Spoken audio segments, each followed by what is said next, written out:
The 2024 NFL Draft has finally come to an end, and there were a lot of teams who had a good weekend, getting several talented players, limiting big reaches, and making good trades.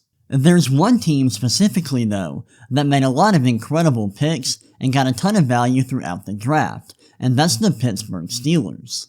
Let's go through the Steelers draft class and see how they dominated the 2024 NFL Draft.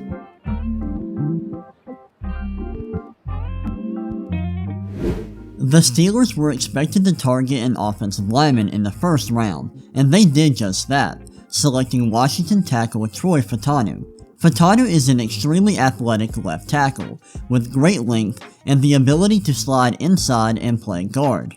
There were many draft analysts who were a big fan of Fautanu's game, and he ranked 21st on the consensus big board.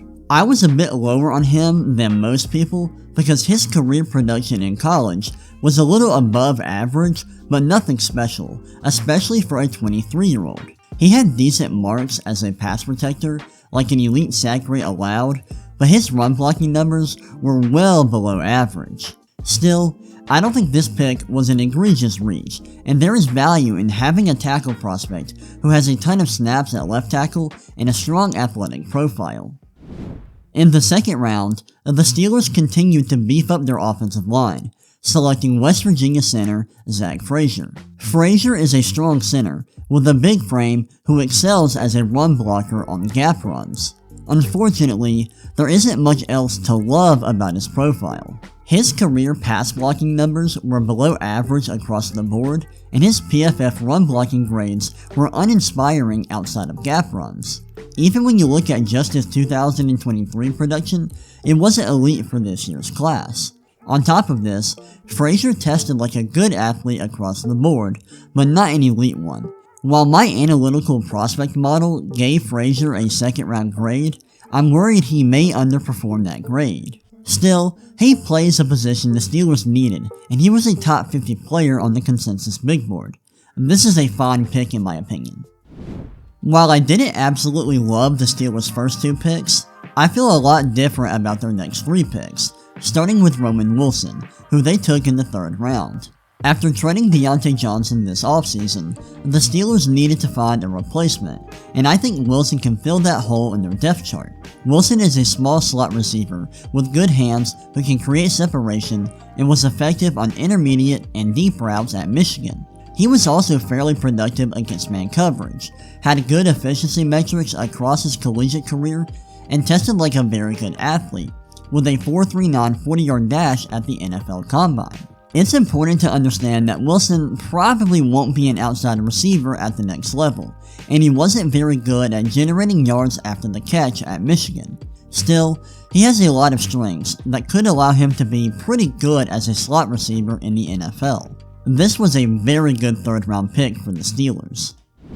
With their second third-round pick, the Steelers picked NC State linebacker Peyton Wilson, and I think this was excellent value in the third round. Wilson is an uber-athletic linebacker with good size and elite speed and agility who can do a little bit of everything. His career production profile wasn't perfect, but he was a good tackler, great at defending the run, and efficient when asked to drop back into coverage. His pass rushing numbers weren't insane, but he was pretty effective when asked to rush the passer against true pass sets. A big reason why Wilson fell to the third round is because he has torn one of his ACLs twice, and no longer has an ACL in that knee. He also has a lingering shoulder injury that hasn't been fixed even after surgery.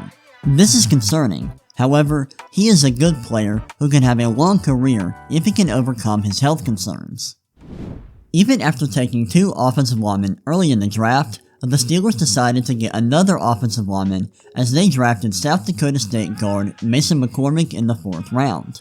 McCormick was one of my favorite prospects in this year's draft, and I love his entire profile. His biggest strength is his ability to protect his quarterback, as he put up great to elite marks in terms of his PFF pass blocking grade, sack rate allowed, and pressure rate allowed across his college career. He was also pretty productive as a run blocker, putting up good PFF grades on gap and zone runs.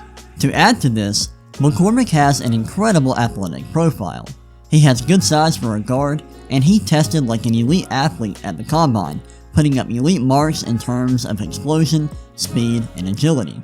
Although I really like McCormick's profile, his production isn't quite elite enough for him to be an elite guard prospect as a 23-year-old FCS player, but he is still an awesome player who should have been drafted before day 3. This was an absolute steal, and Mason McCormick is worth triple dipping at the offensive line positions. The Pittsburgh Steelers absolutely crushed this year's draft, and I can't wait to see how this class impacts their team. I may not love every single one of their picks, but I don't think they had any major reaches, and I love some of the players that they got in the 3rd and 4th rounds. I also love that they invested a ton of resources into their offensive line, which is a great team building decision in my opinion. Steelers fans, you should be very excited, because I believe your team may have just won the 2024 NFL Draft.